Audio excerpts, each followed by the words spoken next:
Hər vaxtınız xeyir, əmək bazarının yenilikləri ilə tanış olmaq və iş tapmaq istəyənlər, işsizlikdir efirdədir.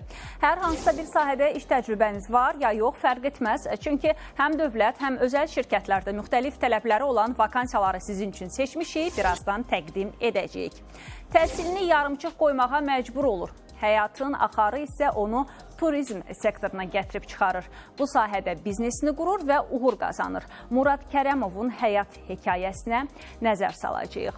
Statistik göstəricilər onu deməyə əsas verir ki, əmək bazarında müqaviləsiz işləyənlərin sayı kifayət qədərdir. Bəs bunun fəsadları nələrdir? Həm işçi, həm də işə götürən üçün hansı risklər yarana bilər? Mövzunu ətraflı müzakirə edəcəyik. Proqramımızın davamında studiyamızın qonağı ilə birlikdə. Ötən həftə valideynlərini itirmiş və valideyn himayəsindən məhrum olmuş uşaqların sosial müdafiəsi haqqında Azərbaycan Respublikasının qanununda dəyişiklik edildi. Bununla bağlı Prezident İlham Əliyev müvafiq qanun imzalayıb. Sənədə əsasən ata-anasını itirən və valideyn himayəsindən məhrum olan uşaqlara ümumi peşə, orta ixtisas, həmçinin ali təhsili bitirdikləri zaman ödənilən birdəfəlik müavinətin məbləği 2600 manat müəyyən edilib. Dövlət Əmək Müfəttişliyi Xidmətinin məlumatına görə 2025-ci ilin yanvar və fevral ayları ərzində vətəndaş müraciətlərini araşdırarkən işə götürənlərin 40 min manatdan çox sosial xarakterli ödənişləri gecikdirdiyi müəyyən edilib. Görülən tədbirlər nəticəsində həmin vəsait işçilərə ödənilib. Bundan əlavə 7 işçinin əmək müqaviləsinə qanunsuz xitam verildiyi aşkarlanıb və onlar əvvəlki işlərinə bərpa olunublar.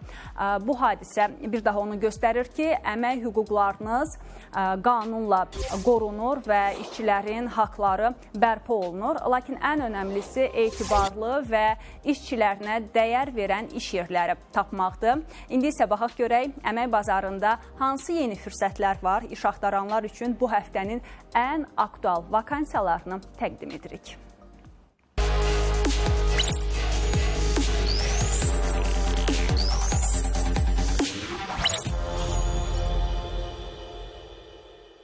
Lənkəranda yerləşən Əlaçı Tədris MMC-də menecer vakansiyası var. Orta ixtisas təhsilli şəxslər müraciət edə bilərlər. Maaş 400 manat təklif olunur. Bravoda məhsul yerləşdirilməsi üzrə operator işi var. Ambar əməliyyatları və texnikası ilə bağlı təcrübəsi olanlar müraciət edə bilərlər. Nəqliyyat xidməti və naharı şirkət təmin edir. İş yeri Binə Ticarət Mərkəzi ilə üzbəyüz yerləşən Bravo mərkəzi ambardadır. Əmək haqqı isə 490 AZN və bonus da nəzərdə tutulub. EcoFood MMC-yə tələbəsçi axtarılır. 18-64 yaşlı şəxslər müraciət edə bilərlər. İş yeri isə Salyandadır. Maaş 400-450 manatdır. Azərsun Holding şirkətində mikrobioloq vakansiyası açıqdır. Ali təhsil və mikrobiologiya laboratoriyasında ən azı bir il iş təcrübəsi tələb olunur. Əmək haqqı isə razılaşma əsasında müəyyən ediləcək. Digər vakansiyalarımızı isə biz proqramımızın sonunda sizə təqdim edəcəyik. İş axtarışında olanlar diqqətiniz bizdə olsun. Təbii ki, iş tapmaq vacibdir, amma əsas məsələ həmin o işi rəsmiləşdirməkdir. Təəssüflər olsun ki, bugün ölkədə əmək müqaviləsi olmadan çalışanlar var. Bunu statistik rəqəmlər də təsdiqləyir. Belə ki, hazırda Azərbaycanda əmək qabiliyyətli vətəndaşların sayı 5 milyon 195 min nəfərdir. Lakin əmək müqaviləsi ilə çalışanların sayı 1 milyon 749 min nəfərdir. Bu isə o deməkdir ki, işləyən vətəndaşların cəmi 35% əmək müqaviləsi ilə çalışır, yerdə qalan 65% isə müqaviləsiz işləyir. Yəni, hər 100 nəfərdən 65-i heç bir yazılı saziş olmadan çalışır.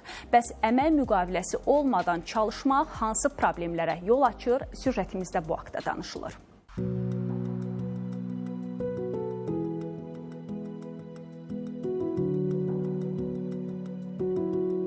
İşçi ilə işə götürən arasında əmək müqaviləsinin bağlanmasında təəssüf ki, problemlər hələ də yaşanır. Vətəndaşların əmək hüquqlarının müdafiəsi liqasının sədri Sahib Məmmədov deyir ki, bəzi işə götürənlər müqavilə bağlamaqda maraqlı olmurlar. İşləyənlərlə bağlı sui-istifadə hallarına yol verirlər. Bu, həm də ikili mühasibatlıq deməkdir. Rəsmi statistikaya görə 5 milyon nəfərə qədər məşğul insan var da, yuvarlaq deyirəm. Amma əmək müqaviləsi ilə işləyənlərin sayı 1 milyon 800 mini keçmir. Onu da çoxu dövlət sektoruna əhatə edir. Bu, o deməkdir ki, yəni bizdə əmək müqaviləsi olmadan çalışanlar da var. Məsələn, bunlar bu məşğul insanların bir qismi pay torpaq sahəsi olanlardır ki, bunların yəni ya o torpaqdan istifadə edir, etmir, məşğul sayılır, amma əmək müqavilələri yoxdur. Ailə kəndli təsərrüfatları var ki, burada əmək müqavilələri yoxdur. Ondan sonrasına mülki hüquq müqavili ilə işləyənlər var ki, bu əmək müqaviləsi deyil, mülki hüquq müqavilə tamam başqa bir şeydir, amma məşğuldur. Və yaxud da özünə məşğul insanlar var ki, vergi uçotundadır, vöyünü var. İş təkcə bununla bitmir. İşə götürən və işçi arasında sonradan yaşanan digər problemli məsələ əmək haqqına olan münasibətdir. İndi sui-istifadə çoxdur. Əksəriyyət iş göstərilən xidmət daimi xarakterlidir, amma əmək müqaviləsinin müddətli bağlayır işə götürənlər. Bununla işçini özündən asılı vəziyyətə salır. Bu geniş yayılmış bir praktikadır. İşə götürənlər belə bir manevr edir ki, deyir ki, mən sənə əgər 1000 manatı versəm, yazsam onu, səndən ondan vergi tutulacaq, sosial ödəmələr tutulacaq, az qalacaq. Həvəsləndirirlər işçini, amma sonda işçi itirmiş olur. Niyə itirmiş olur? Birincisi, istehsalata bədbəxt hadisə və peşə xəstəliyi baş verəndə ona dəymiş zərər hesablanacaq o fiks olunmuş əmək haqqı ilə.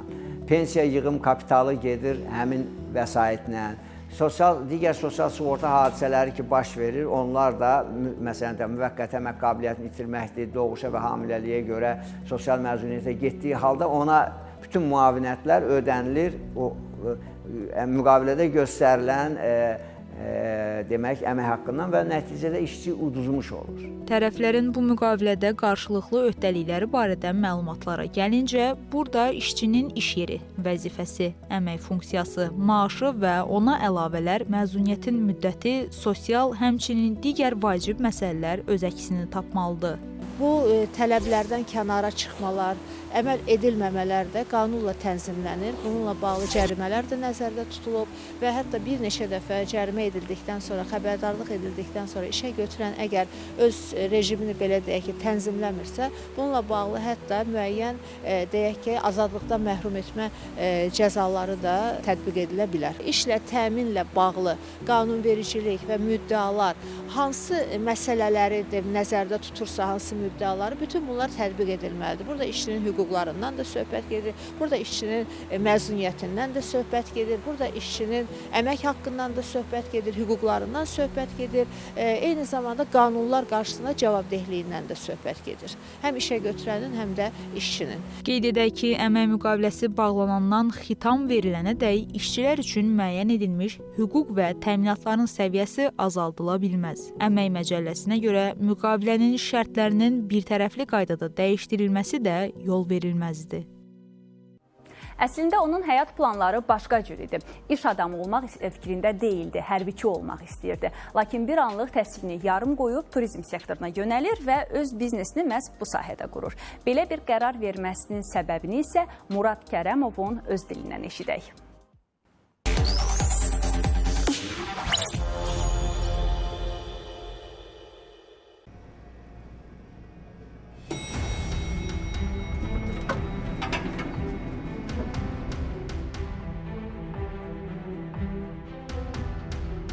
Nəsildə hamı sevinirdi ki, artıq bizim nəsildən də kosmonavt çıxacaq. Təbii ki, oyunda iki tərəfdən biri kimsə uduzmalıdır da. Bəxtim gətirdi. Yaxşı vaxtda, yaxşı yerdə oldum. Universitet vaxtı elə bir ay oldu ki, misal üçün bir ayda 20.000 manat yəni ki, pul qazandım. Keçmiş günlərdə baş vermiş istənilən hadisə gələcək yaxşı hadisənin təməlini qurmuş oldu. Dostum var idi, hal-hazırda da hərbiçidir. Mingəçevirdə biz bir yerdə yəni ki, idmana gedirdik, hərbi oyunlar var, yəni onlarda iştirak edirdik. Hərbini o qədər sevdik ki, biz gələcəyin generalları olmağa qarşımıza məqsəd qoyduq və bu səbəbdən də hərbi liseyə daxil olduq. Belə bir xəbər yayıldı ki, ABŞ-da ilk olaraq hərbi sahə üzrə bakalavr dərəcəsini almağa kursantlar göndəriləcəkdir. Ora qəbul olmaq üçün 24 saatın, yəni 22 saatını oyaq qalmalı olurdum. Yəni cəmi Kustkada 2 saat yatırdım. Bu təxminən 5-6 ay hazırlaşdım. 2600 nəfər idi səhvləmirəmsə həmin dövrdə biz liseydə oxuyan və onların da içərisində 2 nəfər qəbul olduq. Mən qəbul oldum Air Force Academy və orada Aerospace Sciences fakültəsi var idi. Nəsildə hamı sevinirdi ki, artıq bizim nəsildən də yəni kosmonavt çıxacaq.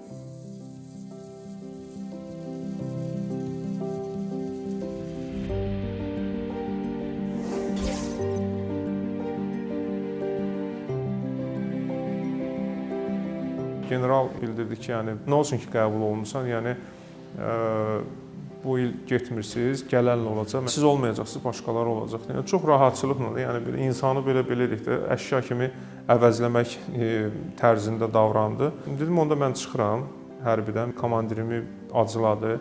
Hətta orada bir ulu ifadədə yadımdadır ki, bu tərbiyəsiz kursantı niyə gətirmisən mənim yanıma? Yəni haqqımı tələb etdiyimə görə tərbiyəsiz hesab edildim həmin vaxtda.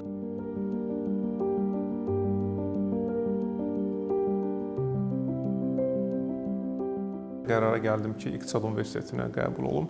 İqtisad Universitetinin Beynəlxalq İqtisadi Münasibətlər fakültəsini bitirdikdən sonra hətta orada təhsil alan müddətdə turizm fəaliyyətinə məşğul olurdum. Bir gün oturmuşduq, yəni qrup yoldaşlarımızdan bəziləri, yəni İsmailliyə, ümumiyyətlə də rayona gedib istirahət etmək barədə müzakirə. Yəni bir neçə gündür artıq bu müzakirələr gedir. Amma ortalıqda bir şey yoxdur, bir qərara gələ bilmirlər. Və gəldim, dedim ki, mən sizin üçün bu işi təşkil eləyərəm. Qiyməti 15 manatdan adam başı yığın verin mənə. Qrup yoldaşlarımdan sonra patok yoldaşlarım, digər universitetlər. Yəni artıq o yerə gəldi ki, biz mühazirə vaxtı bir dərsdə qapı 4 dəfə məndən ötürü döyülürdü. Ki, bəs Kərəmova olar. Mən də yaxınlaşırdım. Bəs pulu biz yığmışıq, bizim qrupu da apara bilərsən. Artıq yəni 4-cü dəfə qapı döyüləndə müəllim soruşdu ki, bu nədir? Səni elə hamı çağırır, pul verir falan. Nə işlə məşğulsan sən? Dedim ki, bəs belə-belə də. Dedi, bizim müəllimləri də apara bilərsən.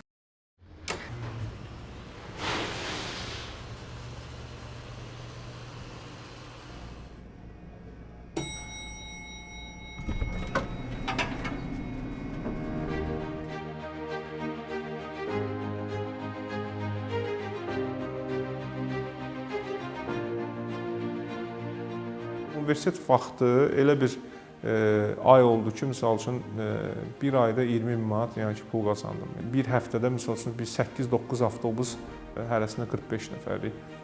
İkisi Qubaya göndərirdim, ikisi Qəbələyə falan. Yəni bunun koordinasiyasını düzüb. Bu da ki, təbii ki, bütün bu işlərin idarə edilməsinə görə mən hərbiyə borcluyam. Rəqib yox idi deyə, bəlkə də ona görə bəxtim gətirdi.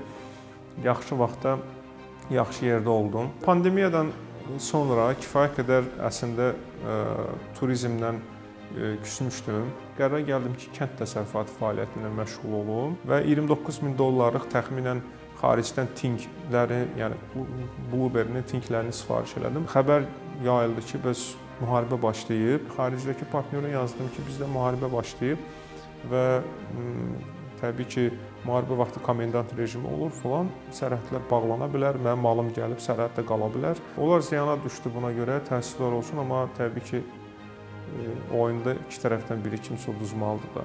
O 29 min dolları da mən götürdüm, təzədən Qalacıqdakı torpağımı böyütdüm. Dostuma dedim ki, bəs belə bir layihə var, bu layihəyə yatırım elə, 2 kotecdən başlayaq. Biz yekunlaşdırdıq, 2 dənə koteci yerləşdirdik.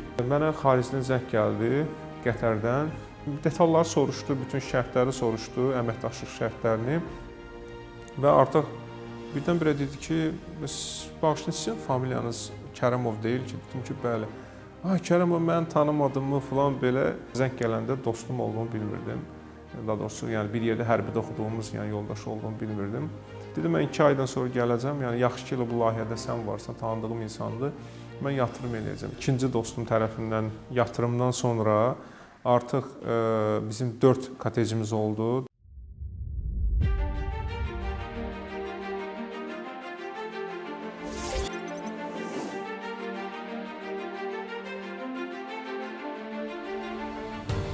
Və bundan sonra artıq investorlar özləri zəng eləməyə başladı və bugünkü gündə 17 kotecimiz var.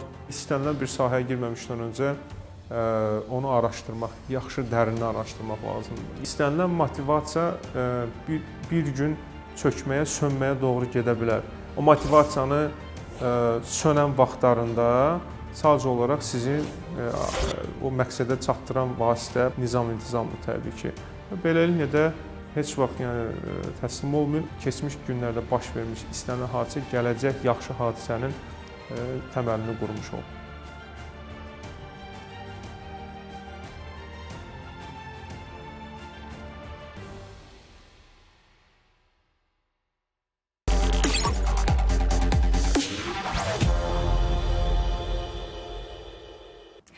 İşçi ilə işə götürən arasındakı münasibətlər qanunvericiliyə əsasən bilirik ki, əmək müqaviləsi ilə tənzimlənməlidir. Lakin bəzi hallarda işçilər müqaviləsiz işləyir. Bu isə onların hüquqlarının pozulmasına və gələcəkdə ciddi problemlərlə qarşılaşmalarına səbəb olur. Mövzunu vəkil Şaiq Mirzəyevlə müzakirə edəcəyik. Risklər və mümkün həll yolları barədə danışacağıq. Xoş gəlmisiniz, hər vaxtınız xeyir olsun. Şaiq müəllim, statistik göstəricilər onu deməyə əsas verir ki, hazırda ölkədə əmək müqaviləsi ilə çalışmayanların göstəricisi daha üstündür və bu da o deməkdir ki, qeyri-rəsmi əmək bazarı böyük paya sahibdir. Sizcə bu fərqin yaranmasına səbəb nədir? Bir çox hallarda işə götürən qanunvericiliyin tələblərini və öhdəliklərini artıq maddi yük kimi qiymətləndirir deyə bundan çəkinirlər. Yaxşı haldır ki, artıq son zamanlar əmək müqaviləsi kağız daşıyıcı üzərində deyil, elektron müqavilə üzərində öz təsdiqini tapır. Təsvir olsun ki, bəzən vətəndaşlar özləri buna bir növ səhlənkar yanaşırlar. Laqeyd yanaşırlar. Çünki bizdə bir ənənəvi belə deyək də olub ki, əmək müqaviləsi bağlayır və bir qayda olaraq bu işə götürən özündə saxlayır. Amma işçi o əmək müqaviləsini zaten heç bəzən oxumur da.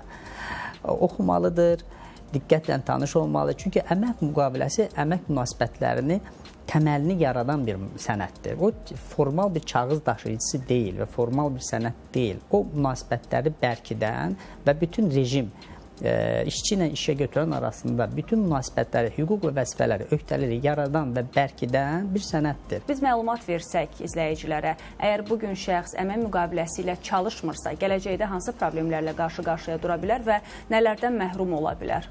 Sosial sığortası, pensiya kapitalı, analıq və ya xəstəlik məzuniyyətlərinə əlaqəli təminatı, məhkəmədə əmək haqqının tələb hüququ müdafiəsi zəifləyir.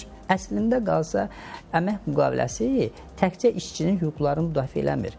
Əsasən işçinin hüquqlarını müdafiə edir. İşə götürənin tərəfləri də var burada. Təbii ki, burada işə götürən də özünün də öz hüquqları var. Yəni, işçi tərəfindən vurulan hər hansı bir maddi zərər, işçinin vaxtında və lazım qaydada vəzifə öhdəliklərinin yerinə yetirilməsi, işçinin məsuliyyəti işə götürən qarşısında. Hesab edirəm ki, burada hər iki tərəf udubur. Bəs işə götürənlər yaxşı, onlar tərəfdən yanaşmış olsaq, onlar niyə məsuliyyətsiz yanaşır o zaman bu məsələyə? Maddi yükə görə və tez, belə deyək də, problemsiz insandan ayrılmaq üçün. Bəs onlar hansı məsuliyyət daşıyır işə götürənlər? Əgər bir işçini müqaviləsiz olaraq işlədirsə, qanun bu mövzuda necə yanaşır onlara? Qanunvericilik açıq şəkildə əmək müqaviləsi və kontrakt olmadan işçini çalışdırmaq, hər hansı bir iş və ya xidmət göstərmək İnzibati Xətalar Məcəlləsində cərimə üzərində göstərir. Deyək ki, fiziki şəxslərə səhv etmirəmsə 1000 manatdan 2000 manata qədər, vəzifəli şəxslərə 3000 manatdan 5000 manata qədər, hüquqi şəxslərə 20000 manatdan 25000 manata qədər cərimə tətbiq oluna bilər. Bu hal sistematik xarakter daşıyırsa və xeyli miqdarda, deyək ki, 10 nəfərdən çox işçini əhatə edirsə, bu artıq cinayət məsuliyyətinə gətirib çıxarda bilər. Azərbaycanda əmək müqaviləsi olmaması daha çox hansı problemlərə gətirib çıxarır? Yəni, hazırda real vəziyyətə baxmış olsaq, müqaviləsiz işləyən işçilər ən çox hansı problemlərlə üz-üzə qalır? Müqaviləsi, bilirsiniz, vətəndaşın əmək müqaviləsi işləmədən bu fərdi bir problem deyil. Vətəndaşın bir problemi deyil. Bu sosial bir təhlükəli bir problemdir. Yəni, bir vətəndaş əmək müqaviləsi işləyirsə, demək olar ki, onun bütün qanun üzrə əldə edə biləcək hüquqdan məhrum olunur. Tələb hüququndan, məhkəmədən mübahisələndirmədən. Yəni, işində sabah bir problem yaşansa, heç bir hüququ olsun, heç bir şey tələb edə bilmir. Hətta işdə bir qəzalı hadisə baş versə belə, onun orada rəsmi işləməsi artıq sual altındadır. Və təcrübədə, məhkəmədə bir acınacaqlı bir hallara rast gəlir ki, insan əmək müqaviləsi olmadan çalışır və yaxud insan əmək müqaviləsi bağlayır və əmək haqqısına diqqət yetirmir. Aylarla insan əmək haqqı alır. Deyək ki, 500 manat. Mübahisə yaranır, işçi ilə işə götürən arasında mübahisə yaranır, işə götürən xitam verir, hansı əsaslarla fərq etmir. İşçi iddia qaldırır kompensasiya ilə bağlı və əmək haqqının yetərincə olmaması ilə əlaqədar. Hakim sual verdikdə ki, axı sənin kartı və hər ay deyək ki, 500 manat pul otururdu əmək haqqın. Sən bilirdin ki, bunu? Deyir, mən oxumamışam əmək müqaviləsini, bilmirdim. Yəni, qəribəlik odur ki, vətəndaş bəzən təməldən öz hüquqların pozulmasında özü bir növ razılaşır. Bu da ona gətirir, çıxardır ki, artıq o hüquq tərəfindən, öz hüquqlarını hansısa vəkil tərəfindən və yaxud özü tərəfindən müdafiə olan hissəsində zəifləyir. Məsləhətimiz, tövsiyəmiz olardı ki, hər bir əmək müqaviləsi işçi tərəfindən diqqətlə oxunmalıdır. Əsasən hansı məqamlara diqqət etmək lazımdır? Əmək müqaviləsinə imza atarkən şəxs daha çox hansı bəndləri xüsusi qeyd etməlidir? Müqavilə uzun olur, bəzən səbri çatmır insanın həmin o müqaviləni oxumağa, amma əsas vacib məqamlar hansılardır? Əmək müqaviləsinin predmeti işçi ilə işə götürən arasında işin adıdır, işin xarakteridir, işin rejimidir. Vəzifəsidir, tutduğu vəzifəsidir, vəzifə öhdəliklərdə hansı işi görəcək, o gördüyü işin hansı saatlarda işləyəcək, istirahət günləri orada da nəzərdə tutulur. Amma qeyd olunur. Bəzən şəxslər öz aralarında danışırlar, razılığa gəlirlər və daha sonra işə götürən deyir ki, müqaviləyə imza at. Amma müqaviləni şəxs oxumadan imzalayır ki, öz aramızda danışıq, razılıq əldə eləmişik, maaş məsələsi və digər məsələlər danışılıb. Amma müqavilədə başqa bir şey də qeyd oluna bilər. Təəssüflər olsun ki, belə hallar rast gəlir və işçi bir növ o etibarını göstərmək üçün işə götürən qarşısında oxumadan, diqqət yetirmədən şifahi razılaşma əsasən qol çəkir və zənn edir ki, artıq danışığımız hamısı o müqavilədə əks olub. Halbuki belə olmur çox hallarda və yaxşı olar ki, vətəndaş, hər bir işçi qəbul etdiyi işdən fərq etmədən o diqqətlə əmək müqavilələrinin şərtlərini oxumalıdır. Əmək müqavilələrinin predmeti, onun tutduğu vəzifə, gördüyü iş, vəzifə öhdəlikləri,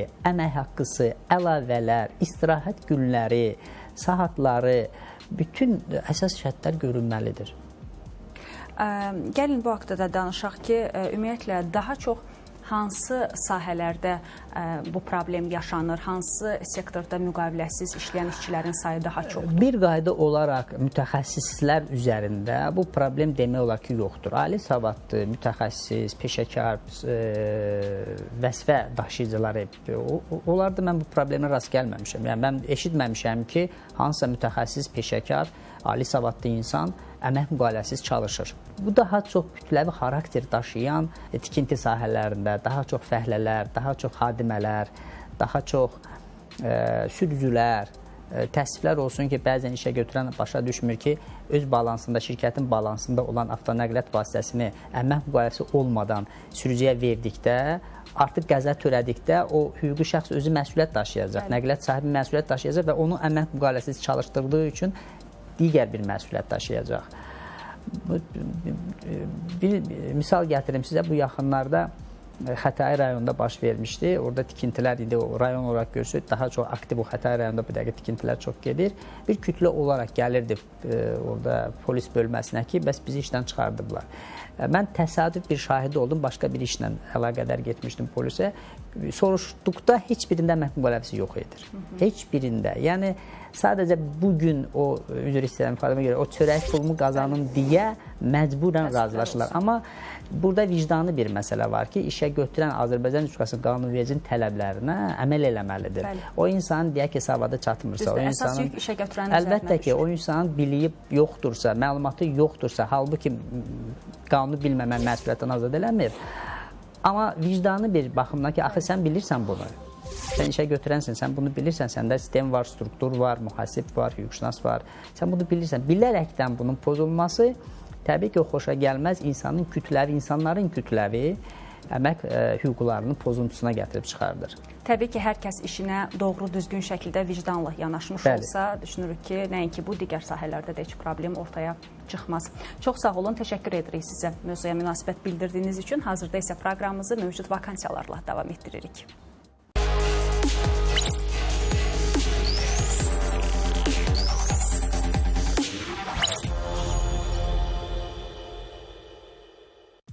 Azərbaycan Respublikası Dövlət Neft Fondu İnvestisiya Departamentinin təhlilçisi vakansiyasını təqdim edir. Namizədlərdən ali təhsil, minimum 3 il iş təcrübəsi, Azərbaycan, rus və ingilis dillərində sərbəst bilik tələb olunur. Magistr dərəcəsi və beynəlxalq maliyyə sertifikatlarına sahib olmaq isə üstünlüyüdür. Əmək haqqı razılaşma əsasında müəyyən ediləcək. Müraciətlər 15 aprel tarixinədək qəbul olunur. Rabitə Bankın Tovuz filialında kredit meneceri vakansiyası var. Ali təhsilli 25-40 yaşlı şəxslər müraciət edə bilərlər. Əmək haqqı isə 1000-1700 AZN təklif olunur. İş axtarışında olanlara növbəti vakansiyamızı təqdim edirik. InvestHome şirkəti satış meneceri vakansiyasını elan edir. Vəzifə 20-35 yaş aralığında ali təhsilli namizədlər üçün nəzərdə tutulub. Azərbaycan dili mütləqdir. Rus və ingilis dillərində bilmək isə üstünlük hesab olunur. Maaş 1000-1500 manat təklif olunur. Aksiz Bankın Lökbatan filialında mikro və agro müştərilər üzrə kiçik mütəxəssis vakansiyası aktivdir. Ali iqtisadi təhsilli bank sektorunda çalışmaq istəyən namizədlər bu iş üçün müraciət edə bilərlər. Əmək haqqı isə razılaşma əsasında müəyyən ediləcək. Xırman MMC-də ekspeditor vakansiyası aktivdir. Satış bacarığı olan, təcrübəli və şəxsi avtomobili olan namizədlər bu iş üçün müraciət edə bilərlər. Yanacaq xərci şirkət tərəfindən qarşılanacaq.